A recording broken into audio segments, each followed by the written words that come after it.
What's going on, guys? Welcome back to UAP Tuesday. What a show we got today. Look, we were going to do an in-person show with me and Reilly, and things didn't work out, but they actually really worked out because not only do I have Reilly, and we're going to be able to go back and forth. Last week, I had him on, and we got lucky because he's available this week, and that's Attack Peter. And the reason why is Attack Peter and I are texting back and forth about this stuff as Reilly and I are as well. But like this conference that Gary Nolan just had and the Soul Conference and all the stuff. I mean, this was essentially for those people who follow this channel regularly. It's very similar to what like Marvel does when they come out and they go, here's a plan that we've got set out for the next 10 years. There's a release this information, and they're going to be doing we're going to find out in the next 10-year plan to find out everything going out in the world and how there's this disclosure plan and showing it's when you find out all the information that we've found. This picture, by the way, this thing that came out was leaked. It was a guy that walked in and go, oh, look at that plan, and they kicked him out, and the guy tweeted it out. It was that fast. So, sir, you're a hero. So we are going to dive deep into it, and I don't know how long this show is going to go. I feel like it's going to go long because there's just so much to talk about. Now, if you like what we talk about on this show and you enjoy it and you want to see a little extra and you want to get your questions in there, then join Mark, Reilly, and I as we do a little extra Patreon show. And you go to patreon.com/thebigthingshow and sign up, and you can put your questions in. You can put your questions in here, and you'll see it exclusively over there, and you'll see the stuff that we prep for as we get into the next show. So head on over to patreon.com/thebigthingshow. Sign up today. If you are brand new to this channel, do me a favor, hit that subscribe button. We got to 100,000 pretty fast. We're trying to get to 200,000. Hell, we're trying to get to 1 million, but we're trying to get to 200,000 fast. And if you guys, I've seen so many new people come in from this show, and people are so excited to talk about this stuff, and the fact that the way that we've been approaching this has been, to me, we're especially today with myself, Reilly, and Peter, we are three people, like I think a lot of you, that just want answers as a general public. We're not like we're not people who've been doing this for a long time. We're not people like, there are a lot of people who will comment sometimes and say, well, if you knew all the facts. We don't. We're learning it with you guys. And so I think that's why it's been catching on, because as the general public is learning about it, that's kind of what we are. We're trying to represent the general public right now. So thank you guys. Please hit that button, subscribe to the channel. Without any further ado, let me introduce both Mark, Reilly, and Attack Peter. It's the big thing. Let's do it.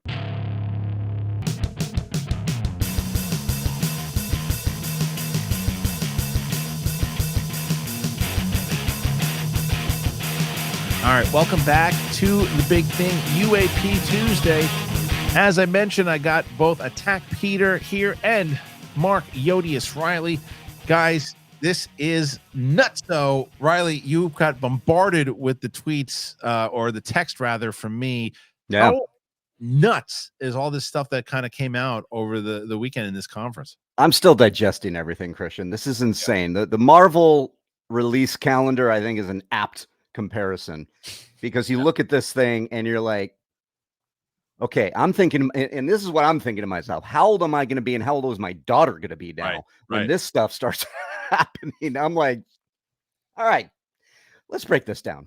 Let's break it down. And of course, Attack Peter, who I've been talking to about this. Peter, there's so much, and you said you were going to get like overwhelmed with how much stuff was coming out. I mean, my mind was racing all weekend, just reading this stuff, and then just like thinking, well, if this is legit, then maybe that means that could be legit. And then if this is real, then what does that mean for us?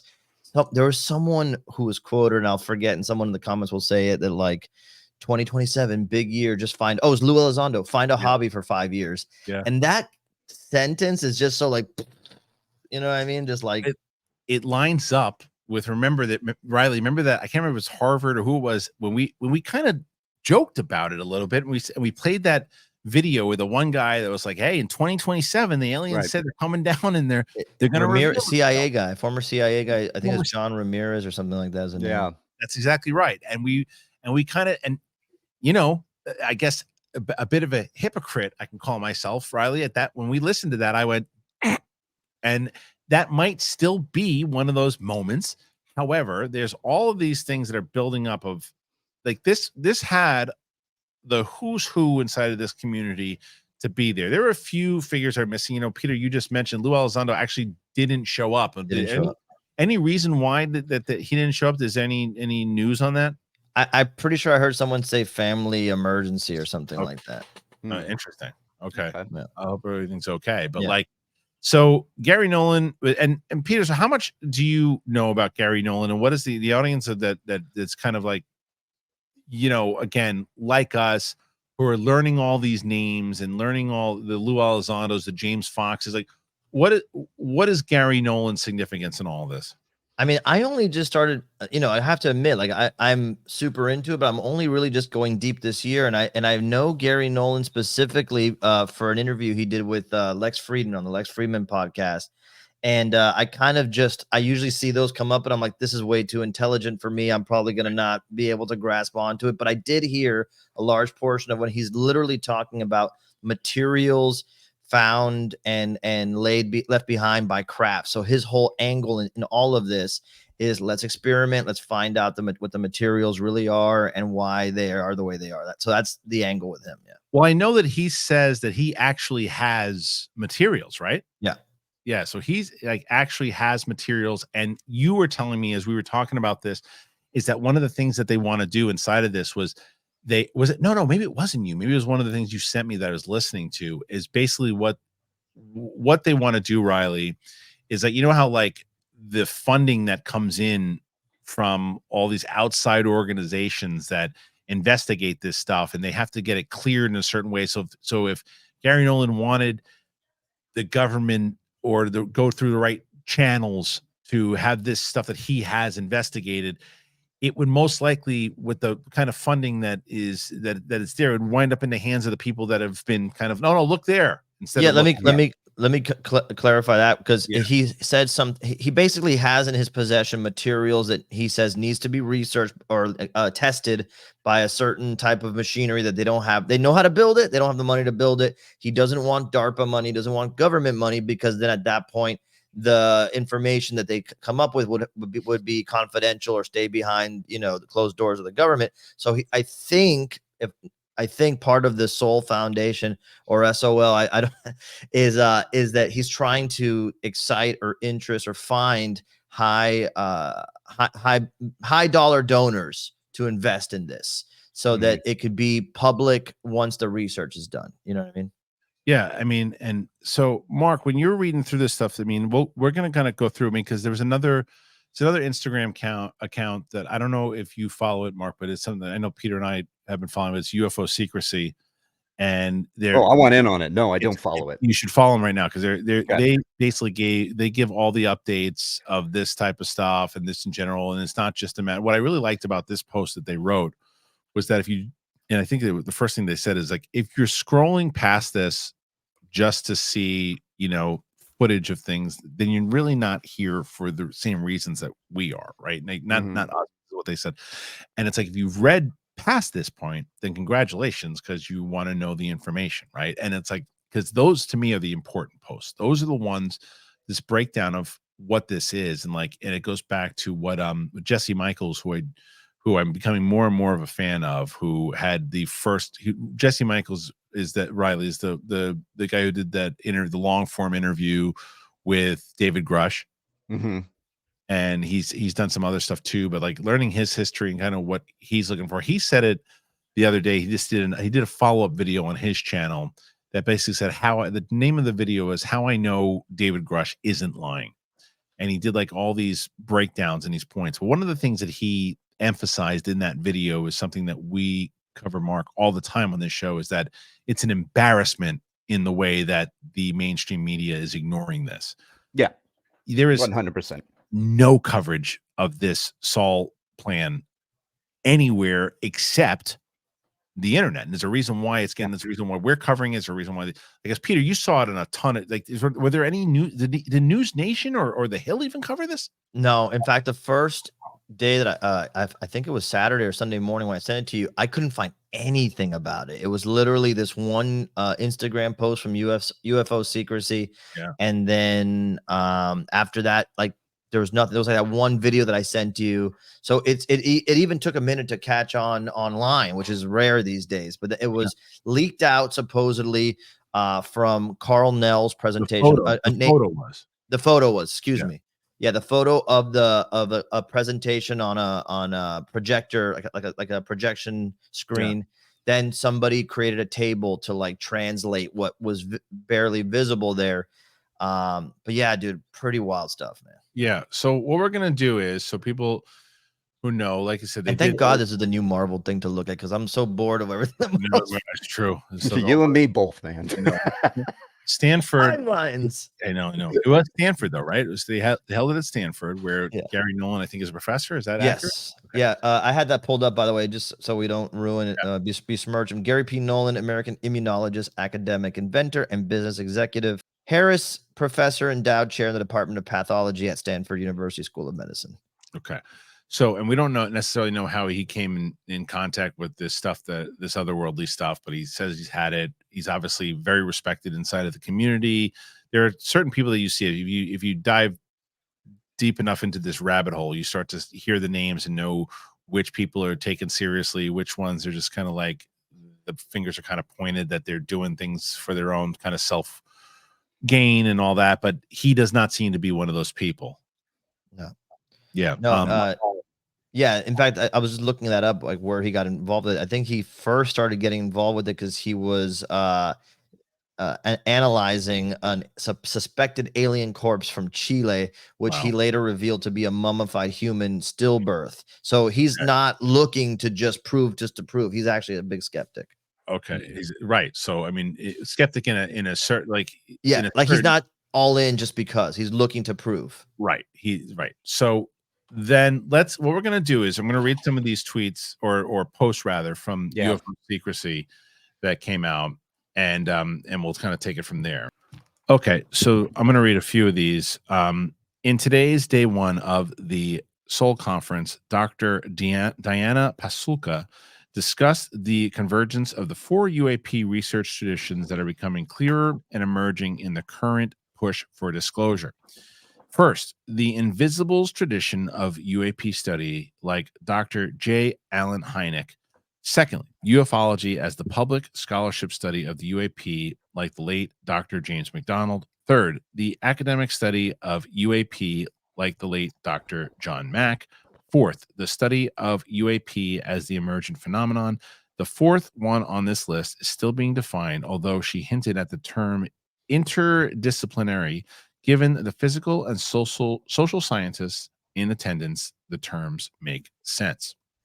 So when you hear that, again, what it reads to me is the fact, again, that this is a very serious conference. This is not just a bunch of, people going, oh, look, I thought I saw something on the one time, and like me by the trash cans going, Reilly, I got something. It's like this is more so like red letter night. Yeah. But this is more of people who are going, okay, enough is enough. Let's get it. This is the revolution, Reilly. Yeah. And I mean, to lay out a plan like this, I mean, I've been reading it all day and I still don't know what it says. I mean, it is something that is kind of going in and just bouncing around because it's so hard to decipher, which is why I'm glad that Attack Peter is here with us today, because I like to talk about this. I want to learn some new stuff when it comes to this, but also get to the bottom of to your point, Kristian, of why the media isn't really covering this. I mean, one, it's a leak, sure. But we are constantly until an alien walks up to the 6 o'clock anchor at night and says, nice to meet you. I'm Zorg, the Conqueror. There's nothing that's going to be, I feel, taken seriously until we get more. I mean, some of this stuff is mapping out, what can come, but inviting academia to get involved, inviting more people to what am I trying to say, to try to vet the information so that there isn't any more so the transparency exists. And that, I think, is going to take us even closer to the goal of us and the media and the world kind of taking this a little bit more seriously. Yeah, and I think that we're going to, as far as that plan goes, because it took Peter and I a little bit as we were talking about it yesterday. We think it meant this. We're sure it meant this, and then we kind of he did a kind of a deep dive on how it breaks down. And I'm going to bring up the chart in a little bit later in the show, and then Peter, if you wouldn't mind, the kind of the way we analyzed it, what you think, and kind of what year one was and year two and all that. We'll get into all that, but I want to read a little bit more of these things because it's like there was so much more that came out of the conference besides just the leak, and I think that's what was so important about them. Like they're mentioning all the it really is like you look at it like how Hynek and by the way, and there was. There's so many people that were there. Like this was like, and to me, one of the most important conferences that they've had so far, because David Grusch did actually, I think he sent in like a little bit of He did video. a Zoom. He did a Zoom meeting. Right. And I think that's very important because I think that one of those things where having him show up, even by Zoom, it does show like, okay, this is not just like a little side thing. This is everybody. Because like I said, this is really becoming it's like a team. You know, it's like a the team. Avengers. It really is, and it's like there's only so much now because I mentioned this last week or 2 weeks ago, Reilly, or maybe it was last week with you, Peter. I can't remember, but like the internet is the reason why we are able to have the conversations we're having right now. As much as I find the internet a lot of times with social media and everything too is an absolute disaster and the downfall of society, might actually be the opening of the reason why we're able to do this, because if it was just the mainstream media and there was no internet, it would be like it's always been. It would be that cycle that everybody complains about. There's still some people you can see in the comments that are like, great, they had a conference and nothing was discussed and nothing new was revealed. Here we go again for the next 10 years. But I actually think that there's a clear difference because of exactly this. Like we have pictures and leaks and names that we see reappearing over and over again. And people can get online, and I hope they should. I hope they do and continue to espouse on this topic. You know, I do think, to Reilly's point, the Avengers thing, we know way more about the Avengers, obviously, and all those names and than we do about these people. It would be cool at some point that we start to like say, this is a player whose name we see popping up. This is what we think we know about them. So and so. At some point, we should do that in a future episode. We should really do that. Who's who. We should absolutely do that and be I feel like Grusch for me is the Iron Man of this because he's the first to kind of step out. I think he's Captain America. Yeah. I mean, however you want to take it, but for me, he's like Iron Man because it's my first entry into the MCU or the world of UAPs, you know, and then he's like trustworthy. Shows up in a Zoom meeting, and I go, okay, all right. That's how the show will. That's how the episode will devolve. It'll be like, no, he's Hulk because he just for sure devolve or evolve depending on how you look at it. So that won't be controversial online either at all. Let's continue a few more of these posts from UFO Secret. All right, some very interesting statements, phrases together through Carl Neal's slides presentation today at SOL. He says that this is very interesting. Hierarchy of beings. Prime directive, Schumer UAP legislation is an example of Pasulka's emergent phenomenon. We want to be engineering isotopes instead of raw materials. Disclosure is a process, not an event. Disclosure is a government first problem. I will not comment on AARO or on Kirkpatrick. Control disclosure in order to prevent catastrophic disclosure. 2.0, a technology of unknown origin. TNO, temporary non-attributed object, and he used the Calvine UFO photo in a slide when discussing the UAPs, used the Chinese spy balloon photo when discussing TNOs. So this was this again. Yeah. So what do you Peter, when you hear all that, what stands out to you? I know it stands out to me. That's a whole episode to me. That just that one post, one little slide. But it sounds like we're listening to Star Trek. It's like, but hierarchy of beings and prime directive to me is like, get out of here, dude. Hierarchy of beings already blows my mind because of that. That right there tells you that this guy Carl Nell is aware of, or feels like we need to talk about the many beings that are out there. Yeah. And so Reilly, we've heard about gray aliens forever. We've heard about different smaller ones. We've seen the little cake babies, you know, you've seen all these different things. So when you hear hierarchy of beings, the fact that these high-ranking officials and all these people, this isn't like a side room at Comic-Con. This is like, So weird. legitimate people that are, and nothing against people at Comic-Con, but these people, what I'm saying, geeking out on the side. You know what I mean, though? Like, this is a legit thing, talking about the hierarchy of beings. Like, did that blow your mind when you read that? I mean, yes and no. It's what I want to believe, but it's like we keep bringing up the same kind of comment I do of where there's smoke, there's fire, and it's just there's so much out there that you can kind of infer that these things exist. Hierarchy of beings, that is, that if you take what we are seeing out there, some of the footage that's being released, and then some of the peeks behind the curtain with some of this stuff coming out, and they're talking about a hierarchy of beings. Yeah, I believe that, because we need to believe that, because there is something out there. And if we're going to classify it, if you will, to try to get to the bottom of it, you're going to have to start with classifying the beings out there and that hierarchy therein, right? So the gray aliens, where do you stand when it comes to, like, what is the hierarchy of beings in your mind? Because is it like the grays are the grays and the tall whites you always hear about? Yeah. Right? And Communion, by that movie with Christopher Walken, has one of the scariest moments in it, where I believe it's a gray alien that they're referring to. But the thing is, like, looking at him at the end of a hallway, and it is straight out of horror. And it is, to think that there could be gray aliens walking around that just look at you, that just can stare in your soul. No. And whether they're taking you like fire in the sky.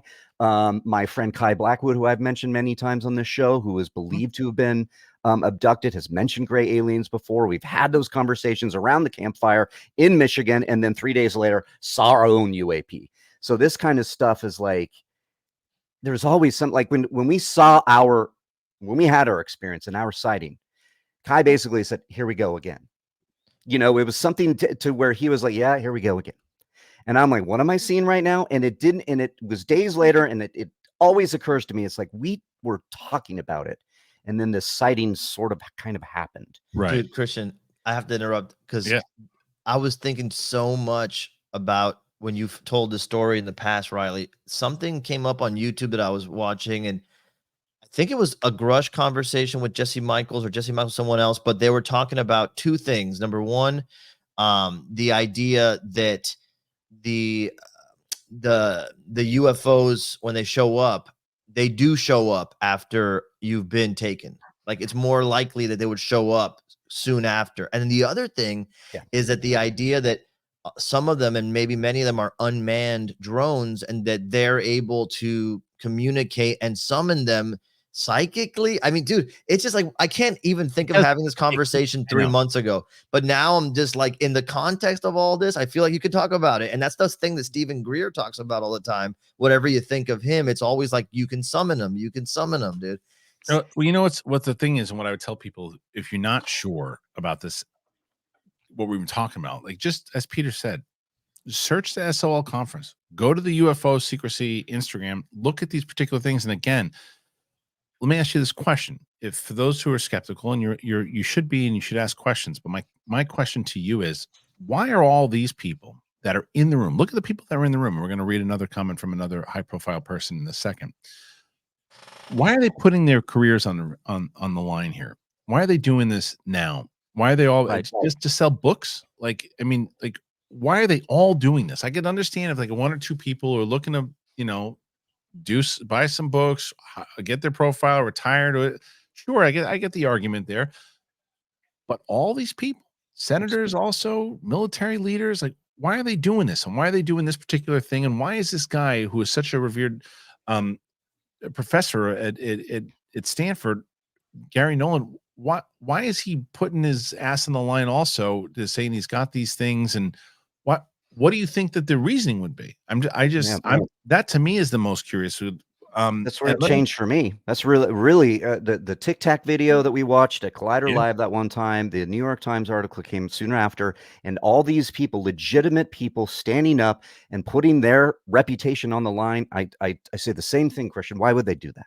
Why They would they don't. do it? There is so much to lose by doing that when you consider the stigma that we have been talking about every single show, which is that everybody.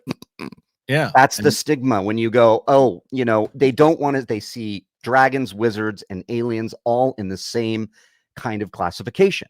yeah, and the So stigma. it's crazy to think. It is, and the stigma though, even though, but it's got. I mean, I even heard somebody the other day on one of these shows, like they had a skeptic on, and that's that, and they should absolutely. But the skeptic was like, "Oh, I just don't know if I believe that these things are in the sky." Like that's the last thing that anybody Yeah. should be. We know they're in the sky. The government has said that they're in the sky, whether or not what you think they are. Now, whether or not you think that they're aliens or not, but there are still people that are going, I don't think there are UFOs out there. The government's telling you that there are. Yeah. Sean Right. Patrick is telling you he's leaving. He's going, oh, there's stuff flying around. We don't know what it is. It could be another government. It could be this. I don't know what about the reverse engineering thing, whatever it is, but he's telling you there's things in the sky.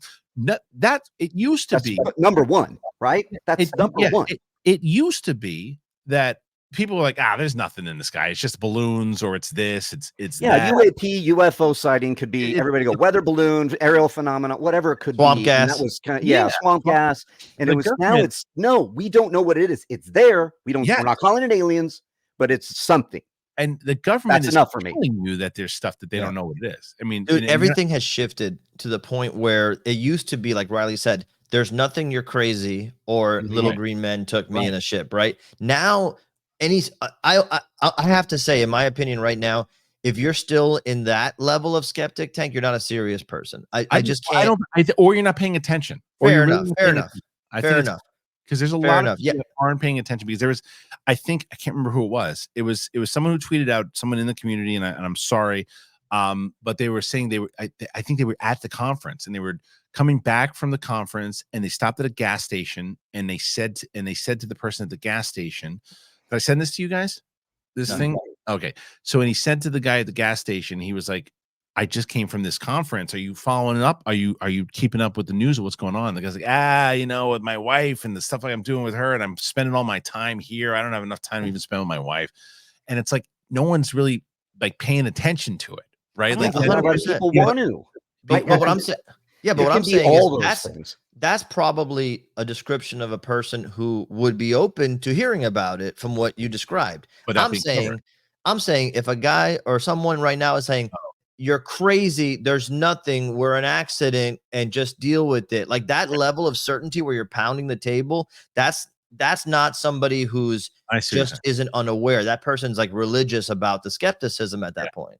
And that's a big thing when you consider and say, with the government saying we have evidence of UAPs. We're not saying they're aliens. We're saying that we don't know what they are yet. Now, there are a lot of people in this world that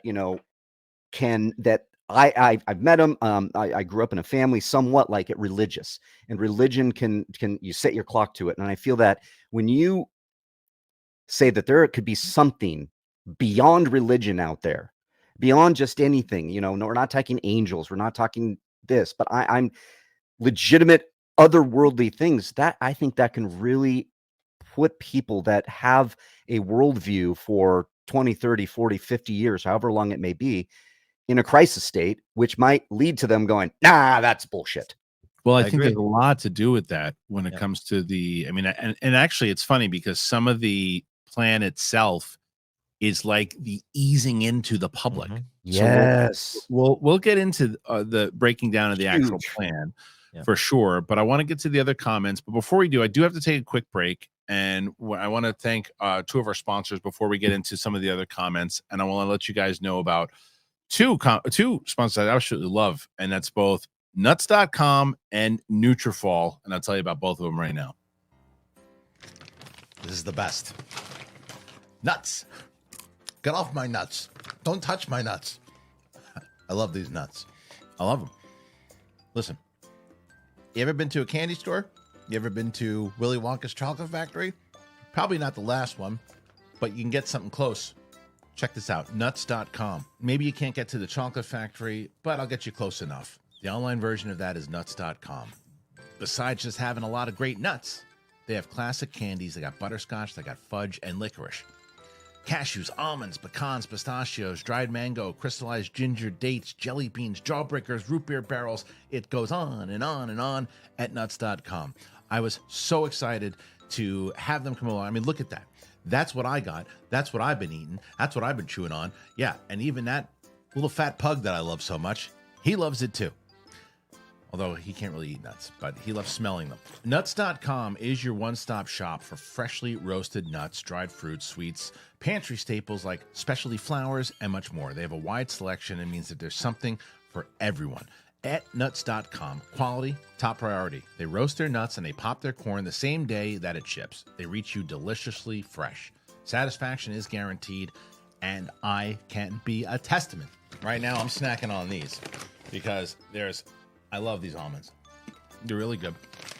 And I know, not ideal when you're telling people about stuff to have food in your face, but I can't stand it to keep them away from me. They're right in front of my face. I have to eat nuts.com. So again, stay away from my nuts. Get your own nuts. Nuts.com. So listen to this deal. Right now, nuts.com is offering new customers a free gift with purchase and free shipping on orders for $29 or more at nuts.com/bigthing.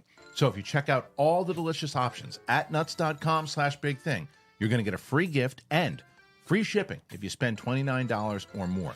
Nuts.com/bigthing. Yes, there are a lot more nuts jokes I could have made. Don't be embarrassed. Don't do it. Listen, did you know that 80% of men will experience hair thinning in their lifetime? It's normal, guys. But it doesn't have to be your fate. You can get ahead of thinning with Nutrafol. Nutrafol is the #1 dermatologist recommended hair growth supplement clinically shown to improve your hair growth, visible thickness, and visible scalp coverage. Nutrafol's hair growth supplements use physician-formulated, natural, science-backed ingredients. Their drug-free, patented technology provides consistent, reliable results without compromising your sexual health. Go to Nutrafol.com/men to take their hair wealth wellness quiz. Identify causes of your thinning hair, and Nutrafol will give you a personalized plan for better hair health through whole body wellness. It works. In a clinical study, 84% of men showed improvement in their hair after 6 months taking Nutrafol men's hair growth supplements. Everybody feels this way as you're getting older. You're like, oh man, am I the only one? Why is this happening to me? This and that. We're in an age now where you can get it helped. You can get it fixed. Take the first step to visibly thicker, healthier hair. For a limited time, Nutrafol is offering our listeners $10 off your first month subscription and free shipping when you go to Nutrafol.com/men, but you have to enter that promo code BIGTHING. Find out why over 4,000 healthcare professionals recommend Nutrafol for healthier hair. Nutrafol.com/men. Nutrafol.com/men and enter that code BIGTHING. That's Nutrafol.com/men, promo code BIGTHING. All right. Thank you to our friends over at Nutrafol and nuts.com. As I say each and every week, if you're able to, with the holiday season coming up, obviously, if you want to get yourself something nice, you want to get somebody something nice, and you want to help out and support the show, please consider, if you have the means, one of our wonderful sponsors. All right, I got the boys back, and we're going to continue on talking about this. I think more of the quotes. I think that we're going to have a section of this show, guys, that is really deep diving into what that 10-year plan is, and it's almost like Peter's getting ready for the big presentation when we as we get to it. But there's a couple more comments that I want to read, and here it is. All right, so side note, this is again, and I guess the tweet itself is from the Juan Planet Hunter, I guess, is the person who was tweeting this stuff out. Side note, I was able to talk to Dr. Hal Puthoff for a few minutes during the 2 days of SOL. I talked to him about his opinion of John Ramirez, and then followed up with a question of whether or not Roswell is not being disclosed yet due to the ET human hybrid facet to it, or something that Ramirez has stated. Puthoff's answer verbatim: there is something to that. So there you go. So that was another one, man. So Hal Puthoff is the guy who co-founded the To the Stars Academy with Tom DeLonge from Blink-182. Okay. Oh yeah, yeah. Yeah, he's that's listed right. online as an American parapsychologist, an electrical engineer, but he's one of these guys who's at the corner of every conversation. And from what I gather online, again, as a dumb guy who's just trying to deep dive into it as it comes up, he's respected within this community. So he's not considered like a snake oil salesman. People like and value his opinion. Now, the guy that they're talking about, John Ramirez, is the one that you brought up earlier, who talked about 2027. So John Ramirez is, I believe, former CIA, who's the one that said, who came out and said that there's supposedly some event happening in 2027, and that's when we quoted Lou Elizondo saying, "Get a hobby for 5 years." And but full caveat here, I didn't even bring this up before. It turns out also that the Heaven's Gate cult was also, focusing on 2027 for a big event. So, for whatever that's worth. Whatever that's worth. Yeah. So, I mean, look, that's interesting though, that all these things and all these pieces of news and all these people that are well respected, all of their pieces that we've covered on this show, that people have been covering for years, like all just seem to line up. And it's pretty interesting that this guy's like, it's like People are comfortable now. That's what you guys were saying before the break. Is that like, what's the difference now, and why is it all happening? It seems like one person coming out motivates the other person to be more revelatory, and then the other person will say, "Screw it! If you're going to talk about it, I'm going to say what I know," and then it's a snowball because you feel protected. Yeah, the snowball. Yeah, you're no longer the one weirdo in the corner. Right. You're part of a strong team. Yes. And so, and even like little things like what we're doing, right? It makes people, like, even somebody who's listening to this show who feels the same way we do, but won't bring it up at their Thanksgiving dinner because they feel like they're going to be looked upon as the weirdos. They feel like they have people to listen to now, or talk to now, or leave a comment to, is the same reason that these people in the higher elevated places say, okay, if you're talking, as you said, Peter, then I'm talking. Like David Grusch is talking about how there's like 30, 40 other people that he's brought to make reports. I saw somebody, say that in the comment section, going, well, if Grusch is if Grusch is so legit, I saw a couple of people saying Grusch is BS, Grusch is full of it. I said, why do you say that? Yeah. Like, if so, why haven't they put this guy in jail? Why is the only thing that they went after him so far and failed was his PTSD that he had when he had to check himself in, because and he talked about it because he was having PTSD, and they were going after the fact that he was drinking. But it wasn't while he was on the job. It wasn't all this stuff. It was, and they couldn't do anything. So why haven't they been taking him down? Why haven't they said this guy's full of it? This is a wild goose chase. Let's throw this guy in the can because he just testified in front of Congress. So to anyone who says he's not, but even the people like Kirkpatrick, and even people that we don't necessarily think are looking for disclosure, even those people say, I believe Grusch is believing what he says, believing what he believes, and believes that he got that information from people. But, and like, I guess that was the other comment I saw people making in the comments, was like, well, he just says that he heard from a guy who heard from a guy who heard from a guy. It's like, yeah, but those guys, he brought them in, and now they're talking to people.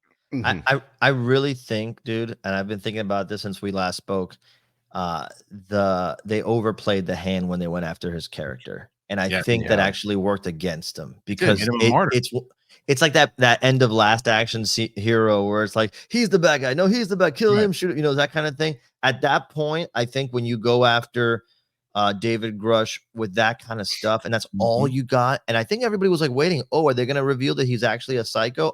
Right. And nothing happened.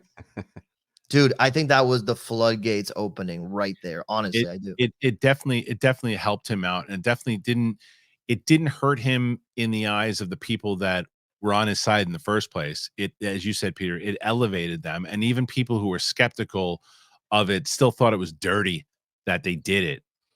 So it was a bad move on their part, because it was like a 1940s, 1950s move that, again, doesn't play anymore because the internet is there. Again, in the 1940s and 1950s, if you do that, you put out one report in the news, in the mainstream media, you can navigate it, or in the paper, you can make it look however you want, and that's how people are going to see it, because they don't have a voice inside of the internet. And the internet's like, cut it out, stop it. We know what you're doing here. And then there's like these big pieces, and they're like, it's a very different age for the secrecy people now too with the internet. Very different age. Yeah. All right. Now this is the one though. This is the big this not the plan yet, but this is the breakdown of the majority of the stuff from this conference that I think people will be interested in. Again, from UFO secrecy. Day one, here are the key points. Dr. Avi Loeb says, if the government has a UFO in their possession, just show us, with multiple UFO insiders in the crowd. Dr. Kevin Kruth said that we should not only be watching our oceans for UAP activity, but also other potential planetary oceans within our own solar system, like Europa and Europa implied. Dr. Gary Nolan discussed his analysis of some 1964 Socorro UFO fragments given to him by Jacques Vallée, who was in the audience, by the way. Jacques Vallée, one of the most revered people in this space. Dr. Jacques Vallée discussed the 7 levels of UAP strangeness and how the keys to deciphering the phenomenon lies in levels 5, 6, and 7. Dr. Diana Pasulka discussed the myth of Prometheus and how it connects to the 4 distinct UAP research mythologies, which is the foundation of a new paper that she has authored. Dr. Hal Puthoff, in a conversation with Leslie Keene, said that we can take 2 recent UFO insider statements to the bank. 1, Jim Lukatsky's statement about a UFO that the government retrieved and went inside of it. Wow. All of Grusch's claims, Lou Elizondo was not in attendance. Lastly, via Dr. Nolan, the Stardust Repository is an initiative to standardize the testing of anomalous materials under a federation of labs organized under a public umbrella and funded by gifts and grants, and make the data freely available. All of that is wow. All of that is wow. It's too much. This is what I was telling you, that like, how many more breadcrumbs? This is like a whole Thanksgiving stuffing since we're in the season. Like, there's just so much. You can go to any one of these things and go, okay, I'm seriously considering this now. But quick aside, in case anybody doesn't know, this is fun for like the regular Kristian Harloff channel, big thing. Audience members, Jacques Vallée is referenced in Close Encounters of the Third Kind. He's the French actor. Yes. Mm-hmm. Yeah. And so there's so much about that. I'm desperate to rewatch that. I'm actually got to rewatch it. But there are so many things in that movie that people now are saying that Spielberg is kind of hinting at what he was told, including the World War II pilots at the end, that this is less about. Right. And I think that's what Dr. Jacques Vallée had insisted. If you want to work with me on this, you need to put a note in there that references the time traveling aspect more than anything else. Yeah, and Hynek was an advisor on it as well too. Yeah, they all had, it was advisors, and so I'm actually gonna rewatch that movie as well. But all of this, dude, Reilly, like the stuff, I mean, there's so much of that, but like, is there anything that really stands out after I was reading all that stuff that you're like, this? I mean, all of this is making my head swim. It's getting to something that Grusch said that I really have, that it just kind of puts everything in perspective for me. And that's like, wouldn't it be great? I'm paraphrasing, but wouldn't it be great to have all this information so that we could be a little bit more calm in our place in this cosmos? Because it's like, how did he say it? And I'm trying to actually find it here in the thousands of screenshots I have in front of me. But it's the idea that we are having these very well-respected people. And then you bring up Attack Peter. I love that you bring up Close Encounters, because that's my bread and butter. And that you bring up Close Encounters and Spielberg shooting this thing in 77, hinting at it then, that we're finally, 40 something odd years later. And we're here. And now we're getting people that are saying, well, they could have just made it up, or they could have just done this or that. Why? This is smoke, fire, all of that. They are here now saying something that is so important that we need to like really, really start like not only looking at the sky, but just trusting these people and hoping that the transparency will lead to more people like us sitting around and talking about this to break the stigma down. I think that's the number one thing that we need to do constantly, is to break the stigma down. And that's going to mean going to Thanksgiving dinner this week and telling my family about this. I'm going to. In the middle of the prayer, just flip the table. Enough. I'll be that guy. I will, because this is so fascinating to me. It is, and it'll still you're still going to get the glazed over eyes for a lot of it too, especially I'm with my good part of the family. This one, so they're going to be in on it. It's Julie's in-laws, so it's my in-laws. So they're a little bit more into this than my own family. But one of the reasons, though, that it's so captivating to us and to a lot of people who are watching this and listening to this is because when I mention some of these names, we all recognize them, right? Like if you're at Thanksgiving dinner and you mentioned, like you said, Hal Puthoff or Leslie Keane, right? To most people, we're going to say, right, you're going to say, well, who's that? To all of us, we're like, wow, because like the one that stands out to me is Dr. Hal Puthoff, in a conversation with Leslie Keane, said that we can take 2 recent UFO insider statements to the bank. Yeah. One about a UFO that the government retrieved and we went inside it. So that's pretty much he's saying that happened. And then all of Grusch's claims, and then Lou Elizondo, they said it wasn't intended. But those things, all of Grusch's claims, like he's saying, like, take it to the bank. I mean, there's so much there, and the fact that Jacques Vallée is there talking, and you know, like just there's like the idea and the bank is really why would you say that? And then if all you had was Grusch, right? But to have that they have a UAP and that they've breached the hull, you know, that is what they've gone inside. That's the one that keeps coming out.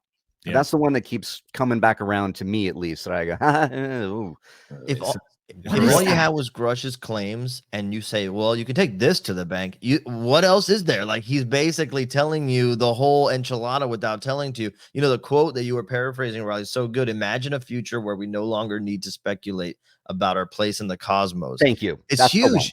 And you know what? Huge. It ties back to what you're saying, because about your family being religious. And I think about my family being religious, you know, my parents' generation and before. He talks about how he was raised very religious, Grusch. After working in the government in this area, started to become a little bit more agnostic, saying, I don't know, studying chemistry is hard to say, there's not a science explanation for this, so I'm less, you know, likely to believe. But all the recent stuff that he's been talking about and disclosing actually has gone him back full circle to now realize that there more than likely is a creation story that we're a part of. It's just not the one that we know exactly. Right. And that's what I mean. It's like, I still have my mother, who I love dearly, who I say, Mom, send some prayers for XYZ. And she goes, I'm on it. She loves that, right? She loves getting her prayers in.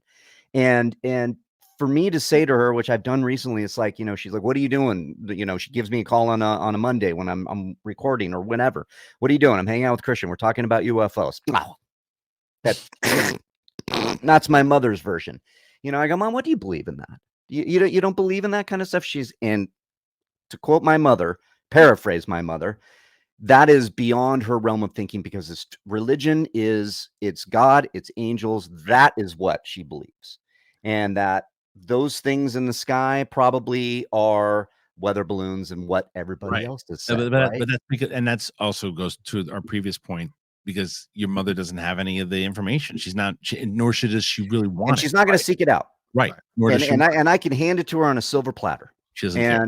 Yeah, my father, however, is a little different story, because he likes to believe in that stuff. He has one of his prized possessions. Kristian, I've mentioned it before. Attack Peter. I don't know if I've told you that my dad has a picture of a picture given to him by a general. He just says general. I don't know what that means, but it's a glass next to a picture of a UAP that he says was that the government had, and then somebody took a picture and then gave it to him. He's like, isn't that cool? I go, I believe that, Dad. And he goes, well, I don't know about that.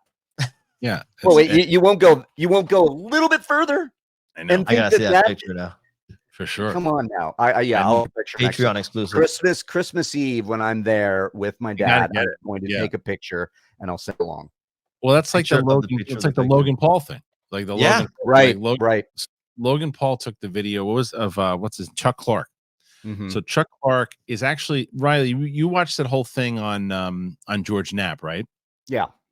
So Chuck Clark was the dude that when they went out to Area 51 and he was doing all the metal, you know, he was searching stuff and he found all the stuff in the from the government that wasn't supposed to be there, and like the, you know, the what were they, oh shit, whatever the trackers, whatever he found out there. But he has had this apparent footage. The story is that Chuck Clark had this footage that James Fox saw, that was the most telling kind of proof of UAPs and extraterrestrial. These two guys that were driving through, I think it was Vegas, wherever they were, maybe Vegas, I think.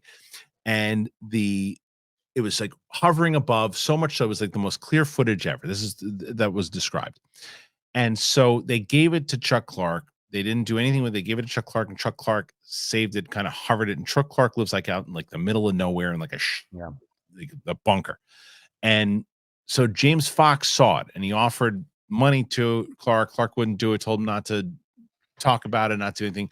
So James Fox brings it up on Rogan's show, talks about it for a bit, and also reveals that Logan Paul drove out to Chuck Clark's place to see it and offered Chuck Clark $100,000 for this video, and Chuck Clark wouldn't give it to him. Logan Paul had a secret camera on him and recorded the footage. Of course he did. While he was, and got it for free. American and recorded it, and has not released it yet, and keeps teasing it. Now, some people think that Chuck Clark has got like attorneys and stuff after them, and that's what this whole thing with James Fox is. But Logan Paul still has not released it. Said that he was going to. Said he would. Who knows? It's like 6 months ago. Said he would. But like, it's that kind of stuff that all adds up. Like, will that stuff play into it? Will that stuff, you know, will we ever see like how much, you know, a disclosure will actually come through all this stuff? Because if Chuck Clark has something like that in a safe, and now Logan Paul has it, just imagine the other stuff that other people actually have that could come out in this overall plan. I mean, that's what I'm banking on. Yeah. Is more and more disclosure, and this plan that Soul has, that leak, you know, it's a long time coming, but at least it's something, because with everything here, my sighting, when it happened so many years ago, fast forward then to 2017, and when that Tic Tac video came out, and the New York Times, and all this talk now, and Grusch, it has changed my worldview. It really has. Yeah. It is, and that's to Tac Peter. Thank you for reading that quote, because I want that. I need that kind of. I am deathly afraid of the great unknown. What happens when the lights go out? And now I have a little bit more of hope that there is something more, because there is so much out there, and this stuff is like whetting that appetite in all of us, getting that what if, and getting some tangible confirmation. Maybe, is that what I'm trying to say, from people that it's like there is something more to this. Now, if people are afraid to go, well, I don't want to really face that, because more to me is God or Jesus or however your religious religion takes you. But this for me is so much more, because it can bring about so much more conversation, bring about so much more interesting ways to look at life, and to keep going. What happens? Get confirmation of the existence of something else out there. Yeah. What will that do next? I can't even imagine that. That would bring a new renaissance of this kind of scientific discovery, I believe. I'm very glad that you said that, Reilly, because one of the things that we can do, I think, as we lead into the 10-year plan, and to show you guys, because when we show you the actual leaked photo, you're going to be like us at first and be like, yeah, that's cool. I don't know what any of that means. And so as we kind of broke it through, and like I said, Peter went through the rabbit hole and really broke down to his best understanding what this 10-year plan is. And he's going to kind of give us a breakdown in a second, because I think that that's ultimately what they're doing here, is that in this plan, they're getting people ready, kind of marinating it, going, okay, because this is not something you can all dump in one year, because people are going to be like, everything that Reilly just said, not everybody's going to handle it the way that Reilly did. Everybody's going to question things differently. So we're going to talk about that in just a second. But before I do, I want to let you know about two more of our wonderful sponsors before we move on. And let's let's look, kick back, have a glass of wine while we go over this 10-year plan, because you're going to need it. And if you want it, I got you. First Leaf. Okay, I'm not going to lie. I audibly cheered when I found out that First Leaf was coming on as a sponsor. I cheered. Why? Because I love wine. I love wine. Who doesn't love wine? I am a wine person. I've been really drinking a lot of Pinot Noirs lately, and they sent me them. They sent me one of those. They customize to what you like. Mark Reilly's going to lose his mind, by the way, when he finds out that First Leaf is coming on. And they sent me, these are the ones that I got. Look at that. Clearly, the last one is empty. That's right when I got it. Anyway, First Leaf knew exactly what to send me, because they gave me like a little quiz up top. And they said, what do you like? And I love them. They make it so easy to get personalized wine delivered. It's on my schedule. It's right to my door. I choose the day that my shipment comes. I'm never stressed about missing a delivery. And every selection is backed by First Leaf's 100% satisfaction guarantee. It is so good, so easy. I love it. It's great. And it's great being a member, because you get to avoid the overwhelming feeling when I used to go into the aisles of the supermarkets or in the stores in general and go back and forth. And I was like, I don't know what to get. I'm not sure. I know I like this. I'm not sure if I think I like that. I like the taste of that. There had to be a better way. I got the better way. First Leaf. They match award-winning bottles to my taste, so I get just right wines in every shipment. It's wine exploration without the guesswork. If you can tell that I'm excited, you're right. I love it. Look at these. Look at the ones that I got so far. I mean, really, really good. I got I got some Pinot. I got some stuff from Australia. I got the different blends, and I'm telling you, I'm red. I like the red. My wife likes the white. So we made sure we got a couple different ones. Now with the membership, this is the one. This is the one I've been waiting for. I love this one. I love First Leaf, and you guys will too. Give your palate what it really wants with First Leaf. Go to tryfirstleaf.com/bigthing to sign up, and you're going to get your first 6 hand-curated bottles for just $44.95. tryfirstleaf.com/bigthing. Tryfirstleaf.com/bigthing. You will be thanking me. This is awesome. I always get excited when I get a chance to talk about AG1. You guys know, if you've been listening to this show long enough, you know that I've been talking about them. I've been drinking them now for, it's got to be at least 2 years. I started drinking AG1. I think Brett Sheridan told me about it. I said, you can't mess around with this, man. You got to try it. And I did. And it's a foundational nutritional supplement that supports your body's universal needs like gut optimization, stress management, and immune support. Since 2010, AG1 has led the future of foundational nutrition, continuously refining their formula to create a smarter, better way to elevate your baseline health. I've heard so many different people now talking about it since we've been talking about it on this show and how much AG1 has helped them. I talk to you guys, a lot of you guys, when we talk to do my one-on-one sessions that I do with people that go, yeah, I started doing AG1 and I love it. It gives me the energy that I need. Parents, I found new parents love this stuff. But everybody loves it. And not only for me did I replace my multivitamin with AG1, because I was never the multivitamin guy. I would try it, and I was like, everyone's telling me, you got to do multivitamins. You got to do multivitamins. And I can't do that many vitamins. One scoop. I put it in a water bottle. I put it in a zoo cup. I shake it up. I'm good to go. I recommended AG1 to everybody, my friends, my family, you guys, and it's worked out. It's great. I get energy. I get a pep in my step. I love AG1, and you guys know how long I've been talking about it. People still they'll tweet and they'll X, whatever they X me, and they say, "Hey, AG1, you've been talking about it forever. I'm trying it today," and they never go back. AG1 is the supplement that I trust to provide the support that my body needs daily, and that's why they've been a partner for a long time now. If you want to take ownership of your health, it starts with AG1. Try AG1 and get a free 1-year supply of vitamin D3, K2, and 5 free AG1 travel packs with your first purchase. But you have to go to drinkag1.com/bigthing. Drinkag1.com/bigthing. Check it out. All right. Thank you to our friends over at First Leaf and AG1. As I mentioned, it is the holiday season coming up. I got someone the other day asking me, they said, hey, you do so much. We love the show. Can I get you a Christmas present? I said, no, don't give me a Christmas present. It's very nice. You don't have to give me a Christmas present. Get yourself a Christmas present. Get someone a Christmas present. You want to help out the show? Fine. Get a sponsor. But that's how you can totally help the show, but you help yourself out and there's some great stuff. So whether it's AG1, First Leaf, There you go. Thanks to both of our wonderful sponsors. All right. The moment of truth is here. This is the 10-year plan that they have here. Peter, would it be helpful if I pulled it up on the screen, or you got it in front of you?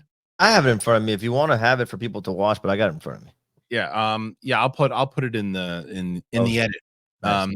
We'll do it in post. So here is the 10-year plan. This is the leaked photo that came out. All right, Peter, try to make some sense out of this. So first of all, the yeah, like Kristian said, there's a leaked photo, right? So it's like a skewed view from the side. Some people who were at the conference are like commenting that they're upset that this thing leaked in the first place because it broke the rules of the conference, yada yada. For our purposes, I don't think any of that really matters, but essentially this was Carl Nell's presentation. Carl Nell, for the purposes of this, is supposedly in line or he's the favorite for this community to take over for the head of Arrow to replace Kirkpatrick. And he's got his own credited background. So look into him. He seems like an important guy.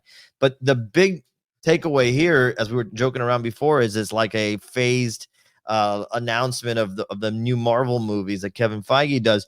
It's got across the top. It's basically how I believe this is what they are pitching, the Soul Foundation, for how they suggest disclosure take place over the course of the next decade to avoid, and they write that in a couple times, to avoid catastrophic disclosure. So there's a term, catastrophic disclosure, which I've seen people talk about, that basically they're trying to avoid because it would be shocking to the culture, to religion, to economies, yada, yada. So doing it this way, this gradual release, which is funny, Kristian, because we talked about this on our last episode together, that it's like this boiling frogs phenomena where the Overton window, to use two freaking phrases back to back, starts to shift. And now we're not debating whether it's real or not. We're debating like when and who and what and why and all that. So, but you can see here, January 2024, which is a couple months from now, and it's got a green square next to it. And if you look at the bottom, the legend at the bottom, this is a translation of the photograph, by the way, just so you guys know. When you see question marks, it's stuff that they couldn't really translate from the photo. But this is their best effort to do that. But at the bottom is a legend. Green square means on target. The yellow square means at risk. The red square means off target. And then the purple square was later translated to mean to reflect a decision point has to be made. So I don't know what that means in to these, but essentially it looks like they want to have phase one kick off in January, which is a couple months away. And the point of phase one would be to demonstrate the existence of the UAP, right? So then under that title, you'll see these subgroups A, B, C, and D. I believe from what I'm watching and reading online that they would like to have plans in place for how the public sector would help with that, right? So how philosophical investigation in humanities. So the government would be A, B would be sociology, religious leaders, etc. Then into C, how scientific research would be affected or could play a role in demonstrating the existence of UAPs. So how does physics and chemistry and material science and biology play into it? And then D, how the private sector can help to demonstrate existence, industry and society. So intellectual property, economics, industry. It's fascinating to see it written like this to me, because this is what my caveman brain would imagine from watching the X-Files and movies my whole life would happen. It would have to be a collected effort from like-minded individuals across all the pillars of society: government, academia, science, and the private sector. So then they have underneath that three categories: data approach. What does that second one say there? I can't read it. Which one? I think it's, I have it here. Let me see here. Data approach. There's a secondary approach. I can't read what it says. I read it earlier. I can't. Objective. So maybe it's analytic approach. Maybe that's what it is. Reactive analytic approach. Yeah. Oh, there you go. So you see it there. Yeah, I have it. So you're on January 2026, right? Oh, no. Phase So two? I'm just going by that first phase 0 column on all the way on the left to read into the next column. But you'll see it says data approach, like how, I guess I'm assuming how they would process information and facts and data Yeah. to back demonstrating the existence of UAP, it would be reactive, right? So in this case, they're like, wow, look at these photos. What does it mean? Like, we're reacting to the information. Again, caveman brain. So apologies if this is not the case. And then hypothesis generation, right? So basic scientific method stuff here. So you have some video and photos of UAP. We're at the point now where we're acknowledging it exists. And so now we can come up with our hypotheses for what this means, right? So that's the hypothesis generation. And then what's the point of all of it? Government acceptance. That's the point for the Soul Foundation at the end of phase 1 is to get government acceptance. Wild. And then it continues with those same subcategories through all these columns and timelines. So phase 2, so you imagine it's a whole year to kick off phase 1, right?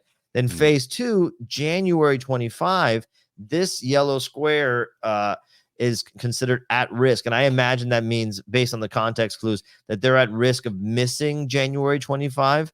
I don't know for them if missing means it would be later or earlier, or maybe they feel like they have to get to January 2025 on time. If not, things are like Logan Paul's going to subvert the whole thing and leak it out or whatever. But at that point, the goal is to correlate signatures. I don't know what that means. I have no idea what that means. I don't know if that means like frequencies of like how they're tracked in terms of signatures. Right. I don't know if that means like a signing campaign. I don't know what that means. I have no context for it. But again, looking now they're talking about persistent data. So maybe like whatever's carrying over from the first bits of information that they were reacting to that's still saying, and it goes on these 3, 4, and 5, phase 3, phase 4, and phase 5. October 2030 decision point. I guess that means that by then they have to figure out how they're going to deal with the rest of everything. Like that's like the last chance you have to discuss which way to go, like a fork in the road. Because right after that, it says after disclosure in yellow. And I assume that means that by October 2030, because it didn't say January 2030, right? I'm assuming that means there's a 5-year plan from phase 2 to phase 3 where we've disclosed. Its disclosure has happened. Because now October 2034 is all the it's after disclosure. So in that 4 years between 2030 and 2034, full disclosure. And now it's life, and the Soul Foundation is acting in a post-disclosure world where we're determining the nature of this stuff. And I guess, discussing or figuring out how to engage. That's what I mean. Dude, it's so wild, dude. It's wild. It's so much. How do you even react to it? I love this because it brings it is absolutely doing what I believe should be done. And it is parceling this out amongst the scientific community, religious communities, research. We have physics, chemistry, material science, biology, private sector, data approach, all of this, just to let the world know that this shit exists. That to me is so important, and I want it to take as long as it takes, even though I'm impatient and want it to happen now, because I feel that it will, in the benefit of the human race, will bring everybody up to speed. I'm hoping to God that that's what this is. I just feel like we're gonna be, like Clint Eastwood. I told you. I don't. By the time it finally happens, by the time this happens, maybe before that, the aliens will announce themselves. Guys, think of what we're talking about. When you see Kevin Feige on the stage announcing the whole timeline, what is the next day filled with? All these guys' videos leaking everything. Totally. There's going to be a lot of stuff. I'm just saying though, what I don't mean that. What I meant by that is not that we're going to be really old by the time anything comes out. I'm just saying that by the time we are old men, and if this plan goes to be what it says it's going to be in the full disclosure, when there's just ships flipping or going around, and they're using this technology now to better the earth. If you believe in hopeful better humanity, if that could happen, you're just going, hey, we had a show on YouTube years ago where we thought it was going to be something. Yeah, but who knew? Yes. Pass the whiskey, Zim Zom.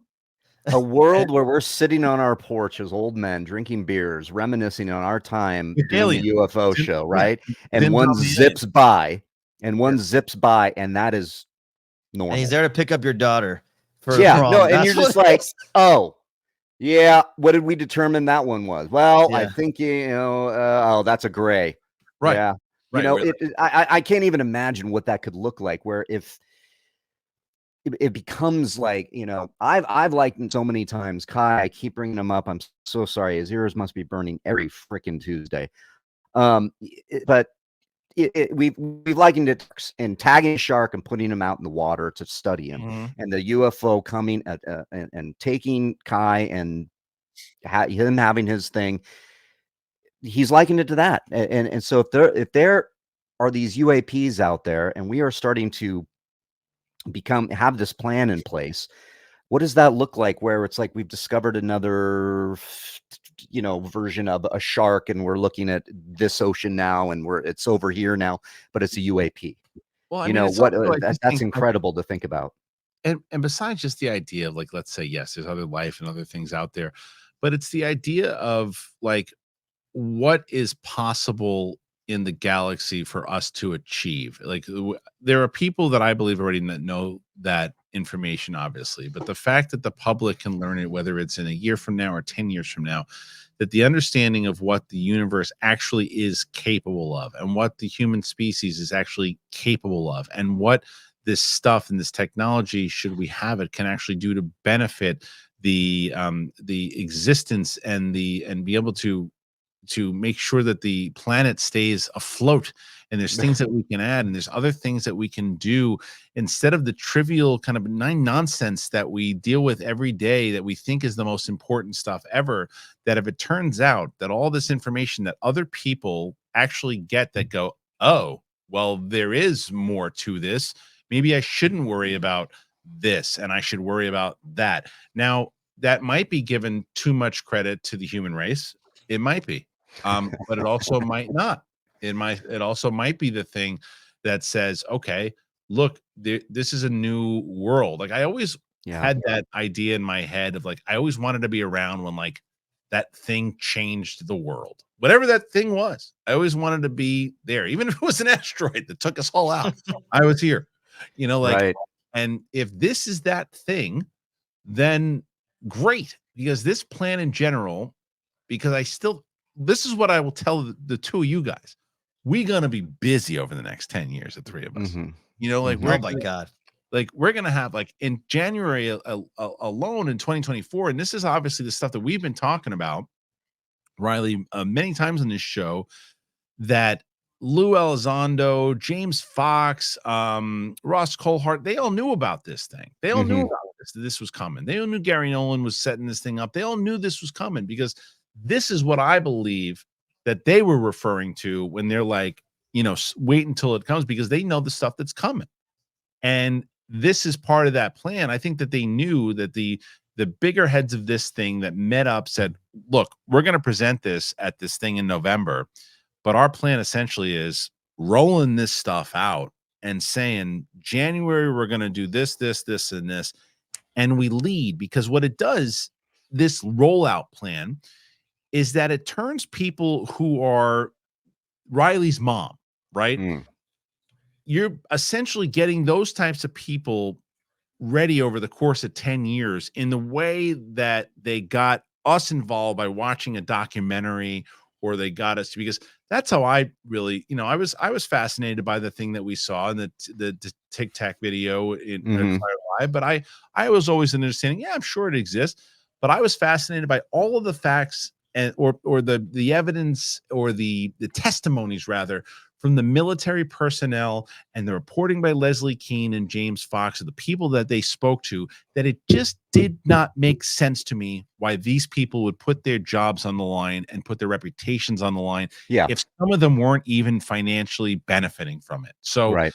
that's why I have a lot of merit to this. There are still going to be tons of people in this comment section that don't buy it and say exactly what you said, Peter. They're going to go, oh, it's just a conference. It doesn't mean it's just people talking.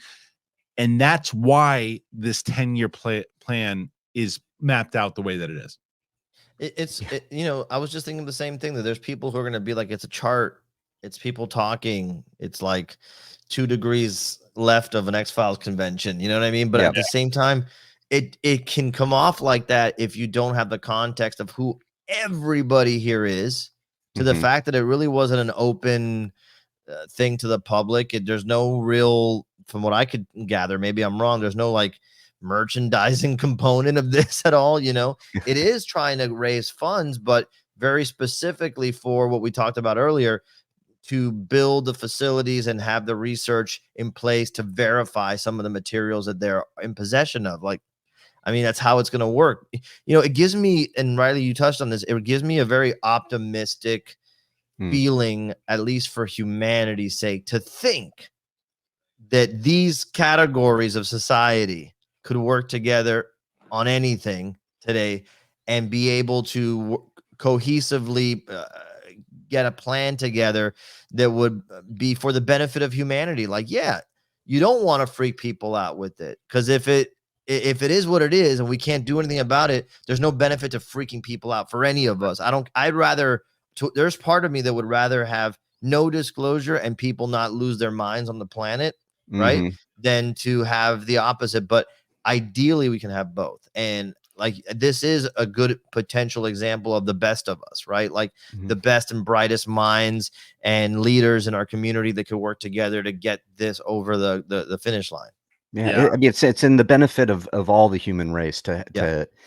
to be able to work together to answer the biggest question, maybe. Yeah. You know, what is out there? I mean, it's the same. It's in the same version of, is there life after death? To, are we alone in the universe? I mean, they unlock the same kind of things for me. You know, because if there is the existence of a UAP and otherworldly, alien or otherwise, interdimensional, that is huge. And that would just put everybody, I don't care who you are, all of us into the same place. And I'm not, and I say that in a way to put us all in a position of learning. Yeah. You know, put us in this where, you know, it doesn't matter who you are.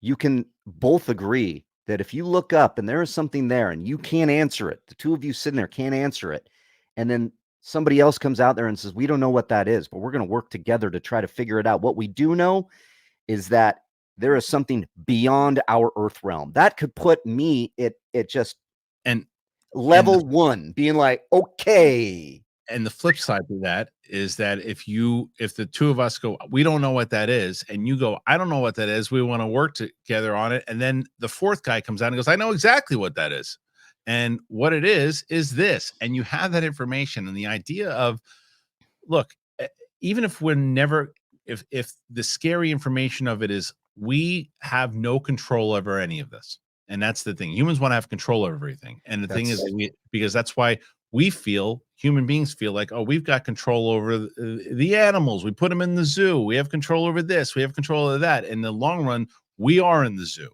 you know, we are part of the zoo. And it's also because when you say to somebody that's not following this, inner dimensions and bending space-time, they look at you like you're writing Star Trek or you're some kind of like science fiction nerd or whatever it is too, and you can't even fathom that that's even a thing, like time travel and all that. They just think it's kind of time travel and all these interdimensions. It's all based on actual science. It's not something that we can achieve as a species today, but if you believe certain theories, we have achieved it, and that's what's flying around these UAPs.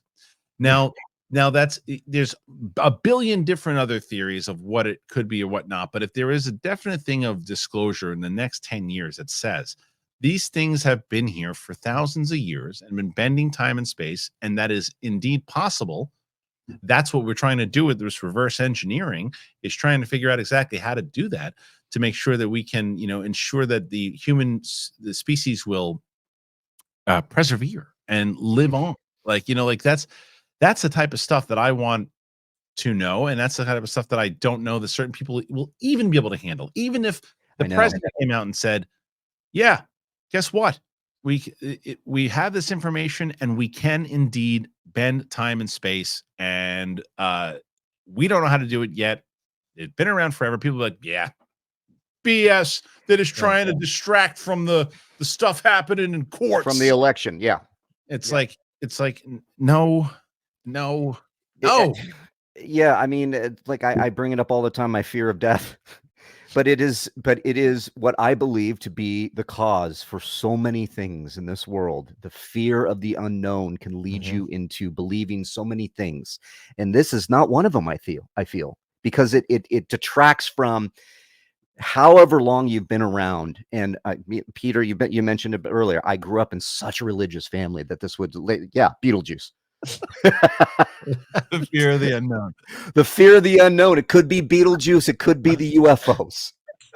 Zegnut. Perfect. Anyway, so yeah, man, look, there's a lot that we talked about on this show today, man. And we could probably, I thought we just got started. I know it feels like it. It's an hour and 20 minutes, and we talked about a lot, and it really is so incredible that, and I tell the audience every week that I'm going to stop saying it, but I don't think I can this week, Reilly. We talk about it all the time. It might not be anything to cover next week. And then it's like, we're going to have something to cover every week. Peter's like, dude, did you see this thing? It's like, now with this 10-year plan, it's like, there's going to be, I mean, the amount of information that's coming out. Yeah. And it's like, and it's also exciting, right? It's exciting in the way that you're like, you're typing in and you're looking for the news, and you're like, because the mainstream media isn't covering it, you've got to really go out and do it yourself. And like, if you're watching this show, if you're looking at other shows, if you're watching, like I watch like Weaponized. I've been looking at this stuff that Jesse Michaels does. I've been looking at certain people on Twitter and things of that nature, and that's how I've been kind of getting the information, because eventually the mainstream media will no longer be able to say, oh, we're not going to cover that today. They're going to have to.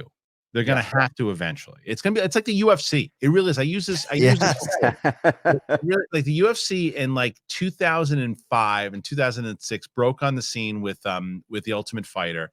And I remember watching ESPN. I was big into the UFC back then. I was watching ESPN, and they would disregard it. They barely covered it. Every other second they would cover it. Like, you'd barely mention it. Pardon the interruption. People would make fun of it. Le Batard used to crap on it all the time. And then it blew up, and then they had to cover it. And then they started putting it on their channel and covering the events. The same thing will happen in mainstream media. Yeah. With stuff. Because I believe in our lifetime, and I can't believe I'm saying this, because maybe 10 years ago, I would have said the opposite. But I believe in our lifetime, we are going to get some proof that there is more to this, that there is maybe not life or aliens, but there is something.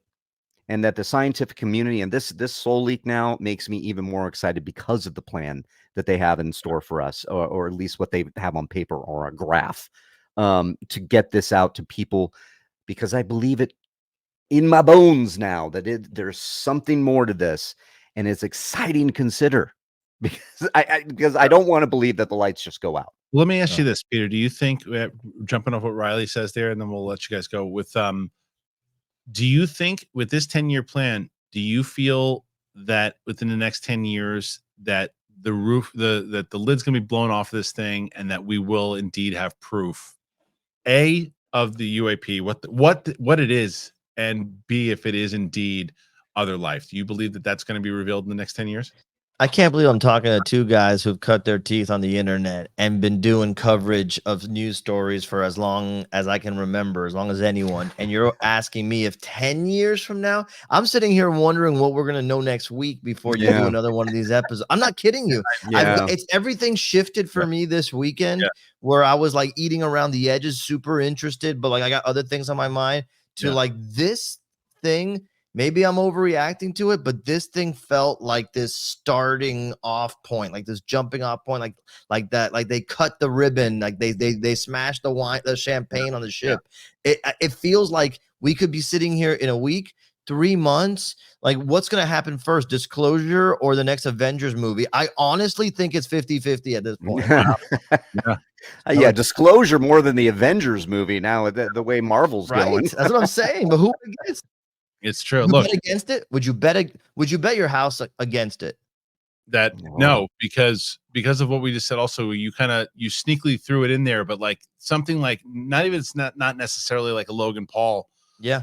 revealing it, but you can only plan so much on a chart and not have somebody else in the room. And look, the other thing is, it's also 10 years of somebody going, it's technology getting better, and my phone going, oh yeah, I can zoom in. Oh yeah, that's a UFO. That's it. Like that's you. So you can only, and I think that's why they have those different codes, right? Because there's only so much that they know what the plan is that they want to do, but they can't hold out what the public's going to do. They can't hold out what these things are going to do. Exactly. We've talked about it, like the shared experience, the ID4, the something showing up where everybody can see it, where it hits the news because somebody got that perfect video of it, because the technology is in our pocket. Right. Not just for porn anymore, folks. It's there to actually take some images of things moving in the sky, possibly. I mean, that's what's amazing to think, is that we could have, Logan Paul has that video in his pocket. Maybe he does, maybe he doesn't. But somebody out there could catch the next big thing because we all have it. What's the next Dave Grusch, dude? We were a year ago. You couldn't even think about that. And now here we are. Hearing. Well, when's the next hearing now, right? Like what is right? And I think that, there are other things obviously going on in the world right now that people are paying attention to, and rightfully so. And there will be a time when this stuff will be focused on. There'll be a time when there will be other stories and other things as the news keeps going on, that eventually there will be something. And maybe you're right, Peter. Maybe there's something in the release of whatever information is coming out in 2024 that's too big of a story that the mainstream media has to go, well, we got to cover it. Because even though maybe didn't cover it the way that we would have hoped, there was still coverage on the hearing. There still was. It was still in the news. I mean, this should be covered. I mean, what's going on here, and the fact that this was leaked in general, that should be covered. The fact that someone got that, and that there are these people out there that, and again, as I always say, even if you want to take it on the mainstream media side, that all these people are lunatics, all of them. Like for some reason, all of them are lunatics. All these high-ranking people that at one point were all lunatics. It's still a story that, hey, there's a bunch of lunatics at a university led by this other lunatic who's saying that they have a 10-year plan to release aliens. It's an amazing story. Even if you think it's BS, it's like, how do you not cover that? It's not easy to, but it's not a bunch of random weirdos that are doing it.